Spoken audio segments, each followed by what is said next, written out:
The locomotive emitted a sharp hiss as it decelerated, vapor coiling like agitated specters into the crisp Wyoming atmosphere.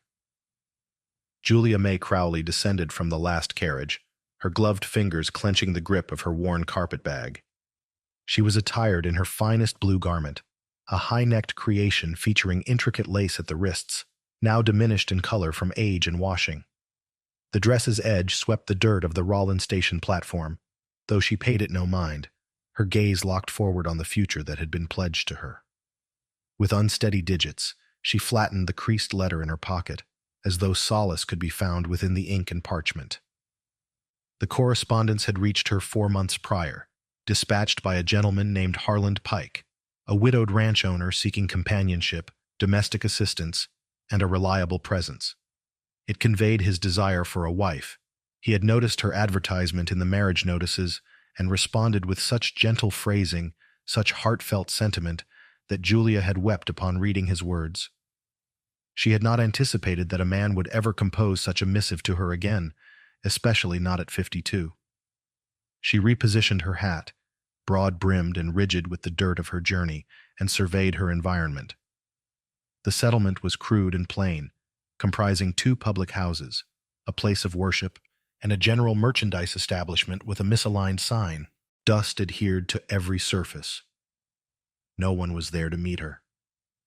She remained uncomfortably, the sole remaining traveler as the train moaned and sputtered its way out.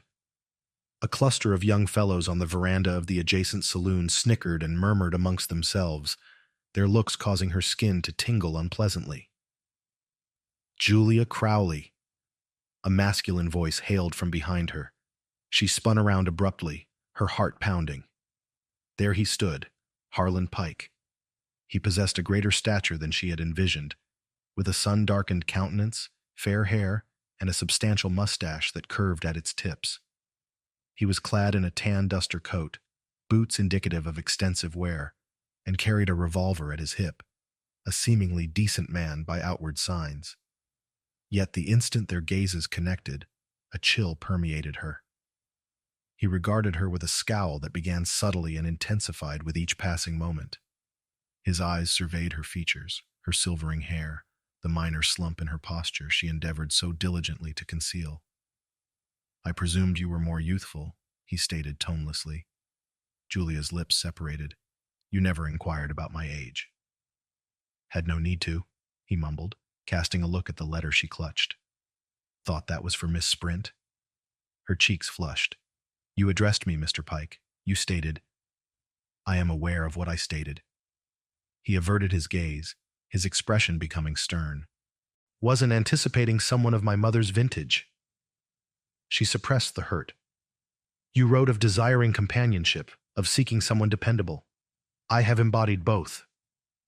He emitted a brief, mirthless chuckle. "Dependable, certainly.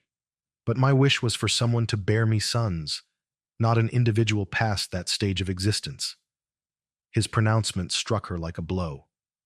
Behind her, the youths at the saloon were now snickering, making no attempt to conceal their amusement. One let out a low whistle. "Julia," Harlan declared, his tone rigid with decisiveness. "I am not inclined to embarrass a lady, but I cannot wed you. It simply would not be feasible." "You have already done so," she uttered quietly. "You shamed me." He touched his hat uncomfortably. "I will cover your train fare back to the east." "I liquidated all my possessions to make this journey," she retorted, her voice strained. "There is nothing to return to." However, he was already departing. She remained solitary on the platform, the burden of every year of her existence pressing down on her shoulders like a heavy shroud. One of the youths called out, "Need assistance transporting your bag, madam?" This was followed by more mirth. She gripped her carpet bag more firmly and stepped off the platform, her spine held rigidly erect, disregarding the tears welling behind her eyelids. She had no notion of where she was headed. By dusk, her footwear was caked in dust, and her stomach was a cavernous void. She had not consumed food since the train's morning stop. She roamed the periphery of the town, seeking a secluded spot to sit, to reflect, to strategize.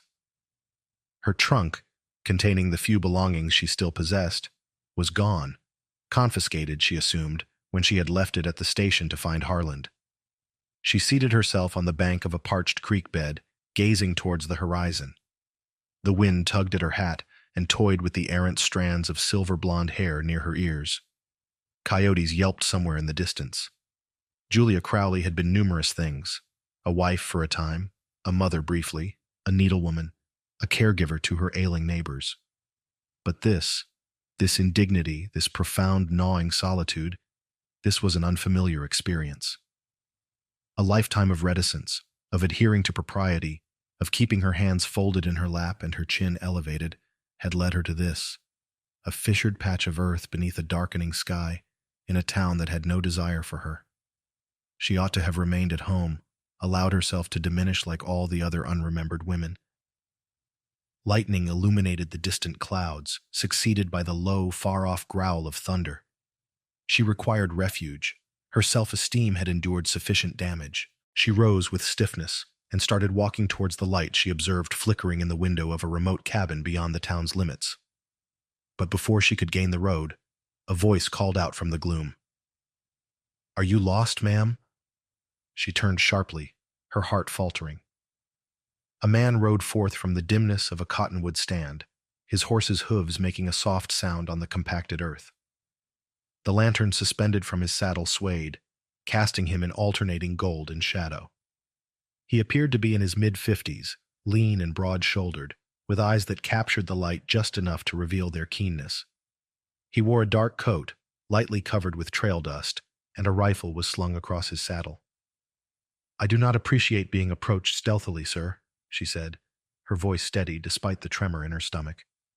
"Had no intention of being stealthy," he replied composedly. "Just observed you heading towards the gully. It's perilous in these areas after nightfall." "I have encountered worse," she stated, drawing herself up. "I can believe that." He observed her for another moment, then dismounted. "Name's Thomas Beckett. I have a cabin not far from here. Got provisions, warmth, a fire. You appear to be in need of all three." She paused. "I don't anticipate anything," he added, sensing her hesitation. "Merely a place to get dry. This storm is about to unleash." She glanced skyward. The clouds churned like agitated ink. The wind had grown biting, and truthfully, she lacked the energy to contest the offer. "I suppose," she said at last. "Thank you, Mr. Beckett." He nodded and extended his hand to help her mount behind him. She hesitated once more, but then placed her hand in his.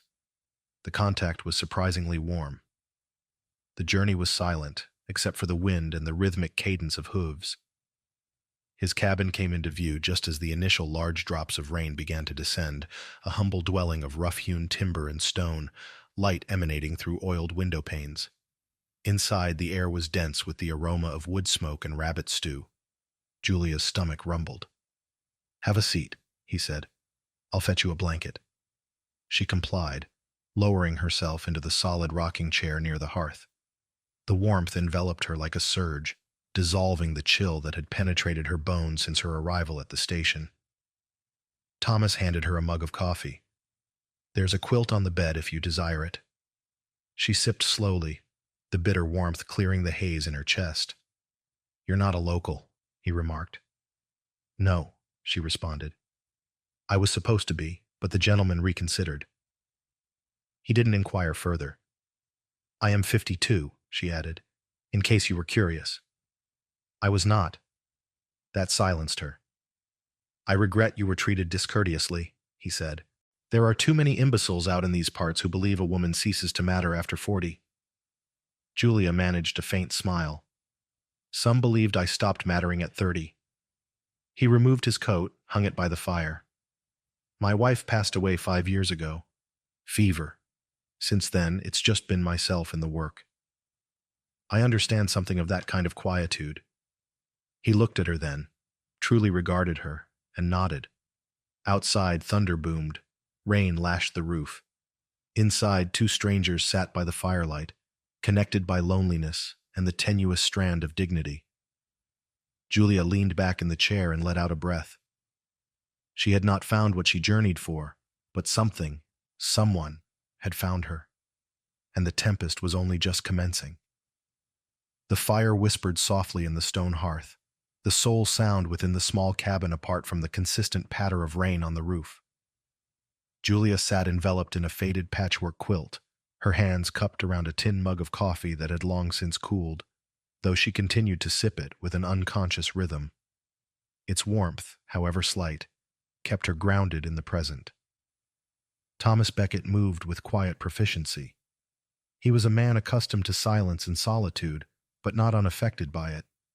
He placed another log on the fire, nudging it with the poker, careful not to look at her directly. She observed the set of his shoulders, broad and worn, as if he bore more weight than the ranch required of him. "I can assist," she offered gently, motioning to the pot simmering over the flames. "You've done sufficiently already. You're a guest," he replied without turning. "Guests don't labor on their first night."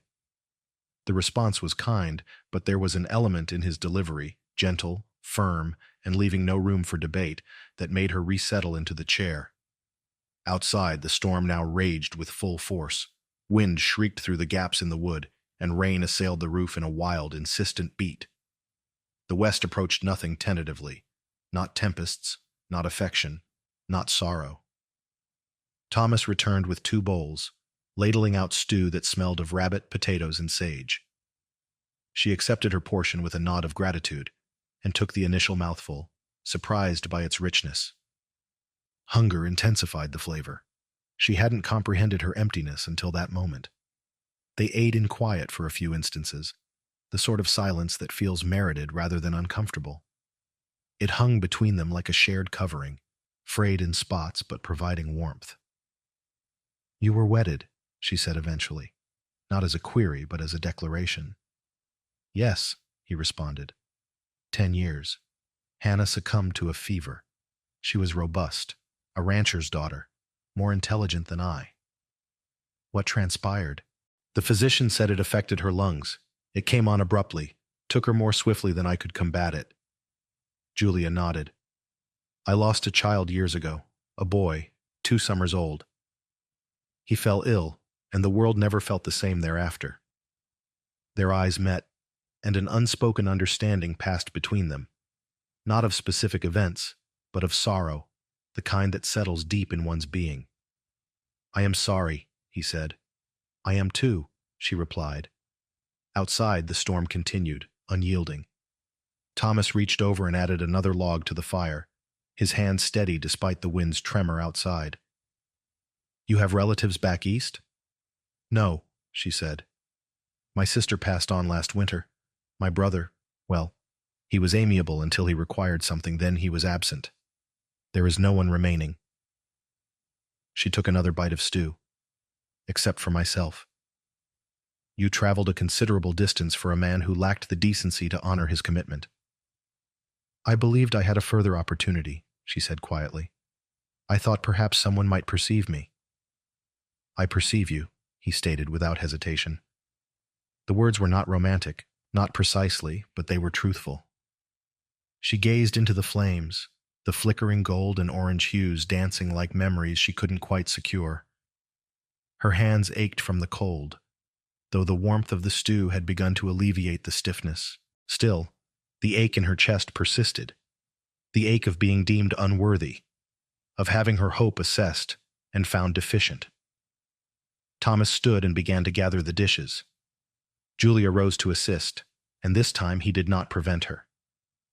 Together they moved with the quiet synchronicity of 2 individuals accustomed to performing every task alone, and surprised by how naturally it felt to do something alongside another. As she dried the bowls, her eyes surveyed the cabin.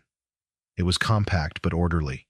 Tools were hung neatly on the far wall, a rifle rested above the door, and a single bed was situated in the corner, the quilt pulled taut, a trunk at its foot. There were no photographs, no knickknacks, just the essential items and the man who maintained them in working order.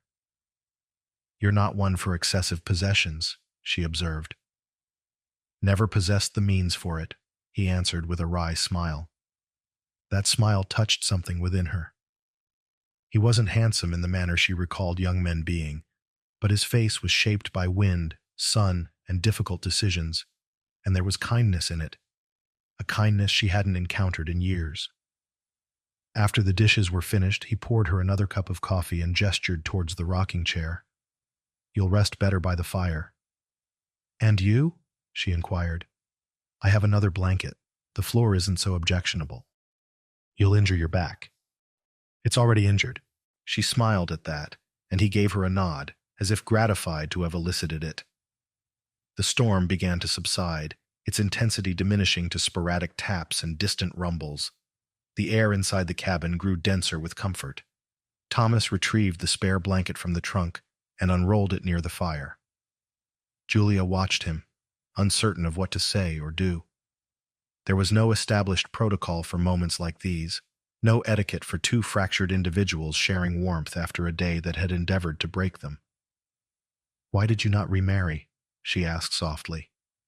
He gazed into the fire for a moment before responding, "I couldn't discover a reason compelling enough to attempt it again. Until this evening, perhaps." Her breath caught, not from flattery, but from the simple gravity of his words. "Thomas, I don't intend to alarm you," he said quickly, turning to face her. "I simply mean, sometimes you see an individual and know they've traversed fire, and they didn't incinerate. They just learned how to bear the intensity."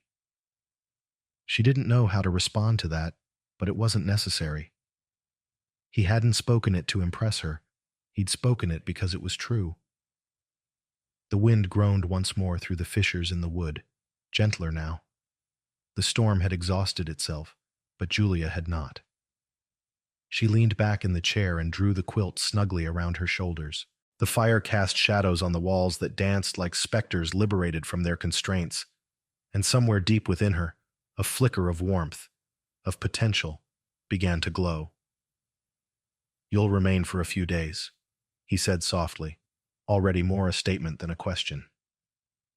"I have no other place to go," she replied, just as softly. "Then this is your location." She nodded and closed her eyes, not in slumber, but in repose, for the first time in days. A knock disrupted the silence. Julia flinched, straightening. Thomas was on his feet instantly, rifle in hand. The knock sounded again, this time more forceful, more insistent. He moved to the door, silent as his breath, and unfastened the latch. On the other side stood a man, drenched to the skin, his eyes wide and darting. He was neither young nor old, with a ragged scar across his cheek and a revolver holstered snugly against his hip. He appeared to be trouble, and he carried the aroma of one, too. "Evening," the man said. "Name's Cal. Apologies for the disturbance. My horse sustained a broken leg about a mile back. Been walking since. Storm nearly did me in." Thomas did not lower the rifle. "Are you lost?" "Perhaps. Just seeking a warm spot to dry off. I'll be departed by first light." Julia stood, moving beside Thomas, not touching him, but close enough to lend silent backing. She did not trust the man at the door. His eyes flicked over her, appraising, as if attempting to categorize her. "Are you journeying by yourself?" Cal inquired, a half-smile forming. "She is with me," Thomas stated sharply. Julia did not flinch. She met the stranger's gaze directly. She did not require rescuing, but it felt reassuring to be claimed, even if solely for protection. Thomas stepped back and opened the door partially. "You can enter for the night. Floor only. You attempt anything, I will eliminate you." Cal raised his hands in feigned surrender. Wouldn't consider it. The cabin felt more confined once he was inside. Julia maintained her distance, resuming her position by the fire. She watched as Thomas provided the man with a blanket, kept the rifle within arm's reach, and seated himself between the visitor and her without uttering another word. Cal stretched out near the entrance, but Julia observed his eyes never completely closed. He was listening, waiting. The atmosphere grew heavy again, not with comfort this time, but with unease. The storm outside had ceased, but another had just entered. Later, once the fire had subsided and the room had quieted, Julia whispered, "Do you think he's trouble?" Thomas didn't open his eyes. "I know he is." What shall we do? We will manage it, he said simply. And that was sufficient. The quilt around her shoulders now felt more substantial, like a protective covering.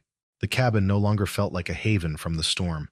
It felt like a contested ground, with fire as a beacon and silence as a bulwark. But she was not apprehensive, not any longer. Morning seeped into the cabin, slow and ashen, carrying the scent of moist earth and cinders. Julia awoke first, the warmth of the diminishing fire barely perceptible in the air. She blinked away the remnants of sleep and sat up, the patchwork quilt sliding from her shoulders. Her gaze shifted to the doorway where the stranger, Cal, still lay enveloped in the spare blanket. But his respiration was amiss, too regular, too feigned. She stood, unhurried and quiet, the floorboards creaking softly beneath her bare feet. Her eyes located Thomas. He was already conscious, seated in a chair near the table, a tin cup of black coffee held in his hands. His rifle leaned against the wall, within easy reach. He looked at her, and in that glance, they conveyed everything necessary. The man remained a threat. Julia moved to the small stove, placing a pot to heat more water. Her hands performed automatically, but her mind was active. Something about Cal's arrival felt suspect, engineered. His eyes had surveyed the room too meticulously, his inquiries too nonchalant. Men like him didn't knock unless they stood to profit. Cal stirred at last, groaning and sitting up as if awakening naturally. "Morning," he drawled, his voice raspy from the cold. "Appreciate the shelter. Not all individuals this side of the river are so charitable." Thomas offered no reply. He observed the man with a hunter's patience. Julia poured the coffee and presented it to Cal without a word. He accepted it, his grin uneven and slick. "You two, wedded?" he inquired, sipping. "No," Thomas answered. "Could have deceived me." He scrutinized Julia again for too long. "You look after one another like you've been a pair for years." Julia did not flinch. "We look after ourselves." Thomas's voice followed, cool as a mountain stream. "What brings you so far out, Cal?" "I informed you. Horse broke a leg." "Funny. The storm was severe, but it didn't arrive suddenly. Only an imbecile would ride into it knowing there's no shelter for miles." Cal set his cup down slowly, deliberately. "Are you calling me an imbecile, Thomas?" Didn't blink. "Just pondering why a man with no pack, no saddlebag, and a clean shirt is limping into cabins seeking refuge." The room grew still. Even the wind outside seemed to hold its breath. Cal's grin didn't vanish, but it grew taut. "You possess a damnably suspicious nature, Beckett. Experience cultivates it." Julia shifted slightly, positioning herself between the stove and the cabinet where Thomas kept his handgun. She didn't know what would transpire, but her body was already bracing for it. The stiffness in her back disappeared. Her fingers curled, prepared to act. "I have no dispute with you," Cal stated. "Just need a place to weather the night. I'll be on my way as soon as I've had something to eat." Thomas stood, slow and purposeful, and poured himself more coffee. "You're not riding anyplace. You stated your horse broke its leg." Cal's smile wavered.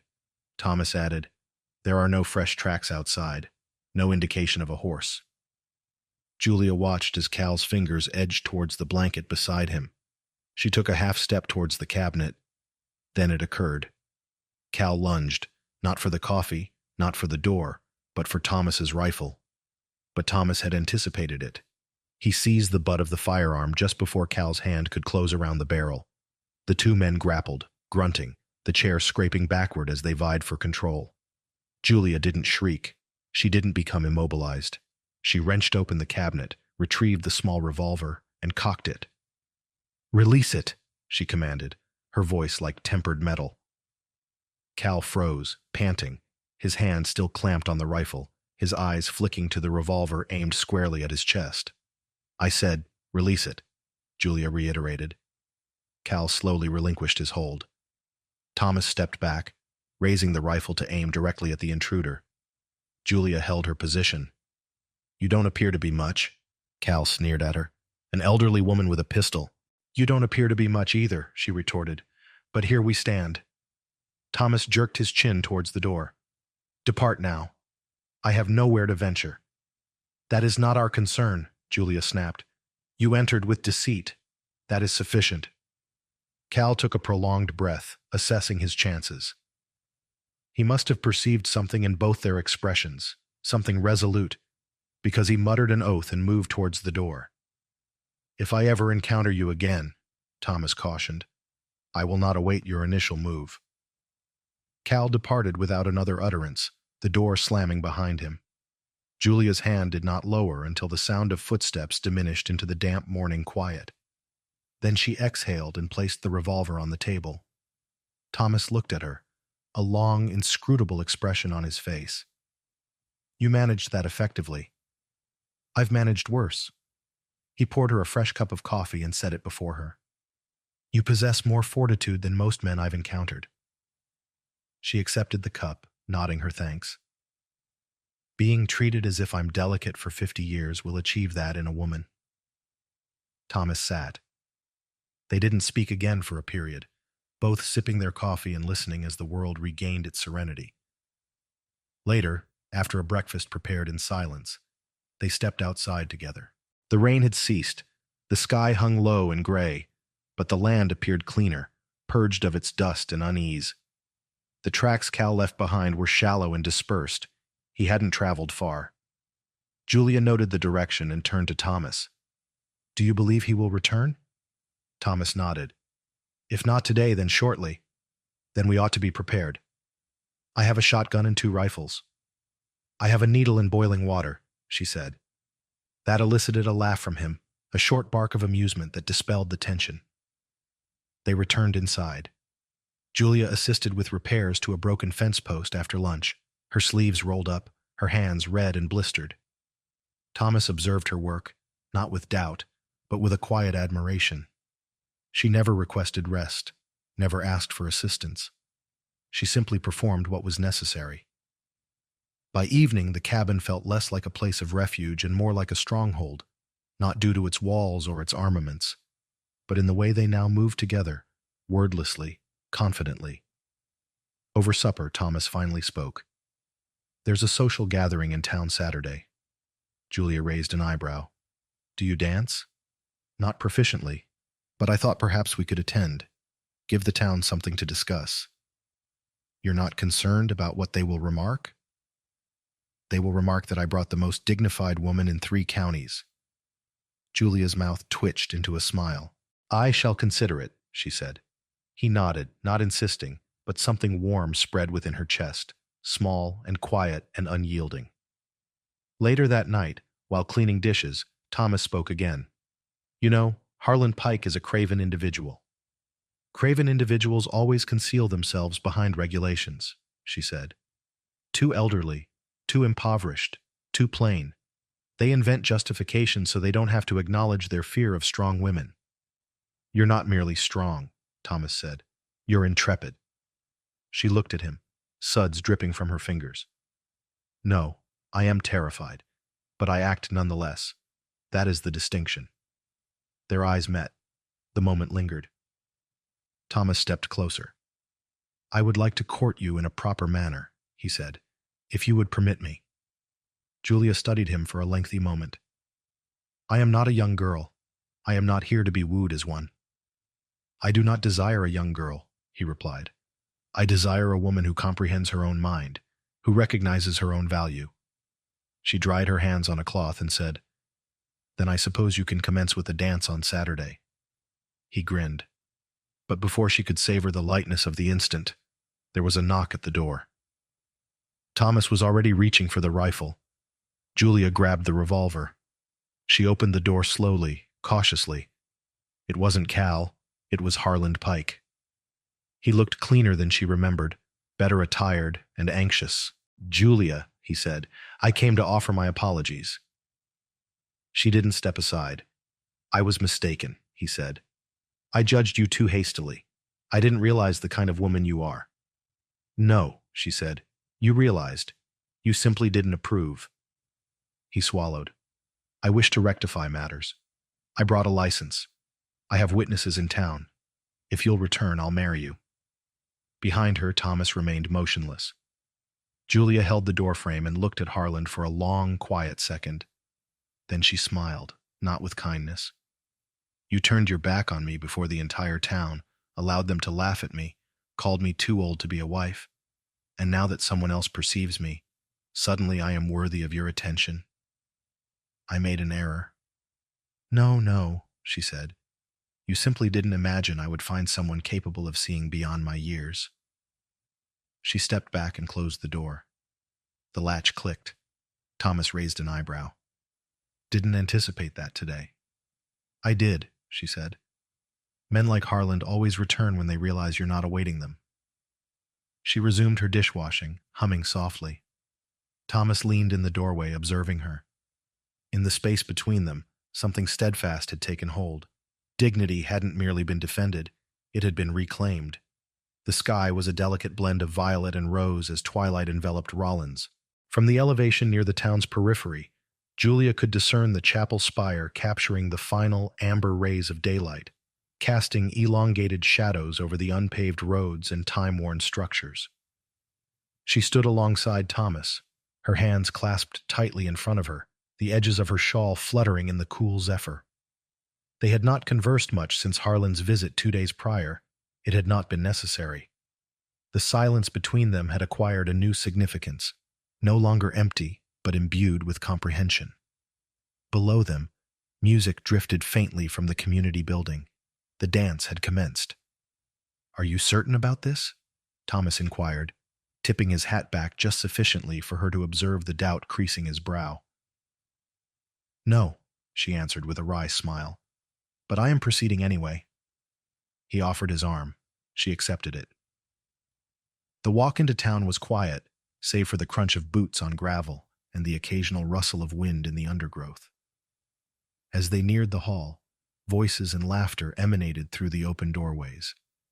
The sound caused Julia's stomach to clench. Years of being disregarded were not easily dispelled, but she maintained a proud posture. Inside, the hall teemed with activity. Couples twirled on the improvised dance floor, guided by fiddles and banjos. Candles flickered in sconces along the walls. It smelled of perspiration, whiskey, and sawdust. And then, as if by design, every head turned. Julia Crowley, in her modest lilac dress and silver-pinned hair, entered beside Thomas Beckett. The room paused, just for a second, but long enough. She could feel it in her chest, the same searing humiliation she had experienced on that train platform. But this time, she did not recoil. She met their gazes, one by one, and none of them could sustain hers for long. Thomas nodded courteously to those he knew and guided her through the assembly. Whispers trailed them like dust motes, but they were inconsequential. Dance with me, he said. She hesitated. I haven't in ages. Neither have I. Will be dreadful. She chuckled, despite herself.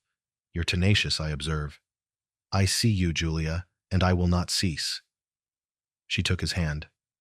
The initial few steps were ungainly, clumsy, with missteps and off-kilter turns, but laughter flowed readily, and soon the rhythm reasserted itself, perhaps not in their movements, but in their hearts.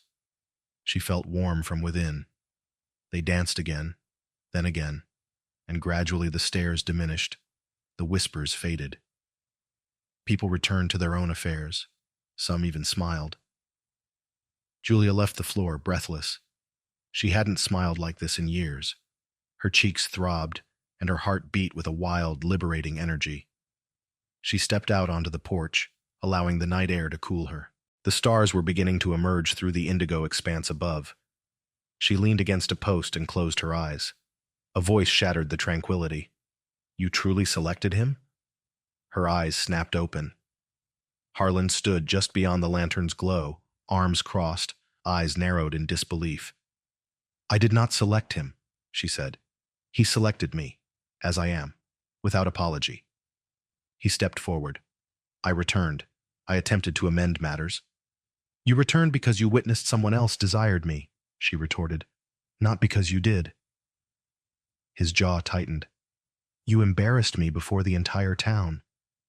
And you have shamed me before strangers, she said, stepping forward. The distinction is, I recovered. He shook his head. He is old. He possesses nothing. I have land, a house. I could have provided you with more. No, she said, her voice like tempered steel. You would have taken more. My pride, my fire, my soul, all for the pretense of a name on a document. You are making an error, he hissed. Julia stepped into the light, her eyes flashing. No. I made the error of ever believing your letter held any significance. Behind her, the door creaked open. Thomas appeared, his face unreadable but his body taut. Is everything satisfactory? He asked. Julia didn't break her stare with Harland. Just concluding old affairs. Harland turned to Thomas. You believe this is concluded? You believe people will simply forget she is twice the age of the young women you could have had? I did not desire a young woman, Thomas said, his voice low. I desired a woman who would not flee when circumstances became challenging. Harland scoffed. You will regret this. Julia's voice cut through the tension. Leave. He looked at her, something malevolent behind his eyes. Then, too swiftly to prevent, he moved. A flash of steel glinted in the lantern light as Harland lunged. Thomas stepped in front of her just as the blade descended. Julia screamed and reached for the revolver at her waist. Thomas had insisted she carry it tonight, just in case. But before her fingers even closed around the handle, Thomas slammed his fist into Harland's face. The blade clattered to the porch. Harland stumbled backward, bleeding from his nose, stunned. Thomas didn't speak. He didn't need to. He aimed the revolver, his eyes dark and unwavering. Retrieve that, he said, and it will be the final thing you touch. Harland staggered, looked between them, and then, realizing he held no sway here, turned and vanished into the night. Silence returned to the porch. Inside, the music played on, oblivious. Julia let out a shaky breath, her hands trembling. Thomas turned to her. Are you injured? She shook her head, just furious. He stepped closer, touched her face gently. You were remarkable. She laughed, a single exhalation that softened into something gentler. I apologize that he ruined the dance. He didn't ruin anything, Thomas said. He demonstrated something. What is that? That your value has never been contingent on the approbation of men like him. The words landed somewhere deep, where years of silence and sorrow had interred parts of her, and they exhumed something luminous. I was afraid, she said, afraid no one would ever perceive me again. I perceived you the instant I found you standing in the rain, he replied, a woman who journeyed all this way for love and did not shatter when it disappointed her. He reached into his coat pocket and produced something small, a velvet ribbon, frayed at the ends. This belonged to my wife, he said. She tied it around her wrist every day after we were married. When she passed, I kept it, thinking perhaps I would never offer it to another woman. Julia stared at it, her breath catching. I want you to have it, he said. She took the ribbon, her fingers reverent. Thomas wasn't requesting a past. He was extending her a future. I am not what most men desire, she whispered. I am not most men, he said. And you are everything I was unaware I needed. Her voice quavered. This is genuine? He took her hand and pressed it over his chest. Do you sense that? It is yours. She leaned into him then, forehead against his, letting the quiet settle like dust after a storm. A new life didn't always commence with fanfares and processions. Sometimes it began on a porch illuminated by lanterns, with the past finally relinquished, and a man prepared to fight alongside you instead of in front of you. Later that night, as they walked home beneath a canopy of stars, Julia reflected on everything she had feared, being too old, too late, too forgotten. And she smiled. She hadn't been too old. She had merely been awaiting a man who truly saw her. So, if you've ever felt discarded, forgotten, or overlooked, remember this. Some stories don't bloom until late spring, but they bloom brighter for it. If this story moved you, don't forget to like, subscribe, and share your thoughts in the comments. And never forget, there's no expiration date on love.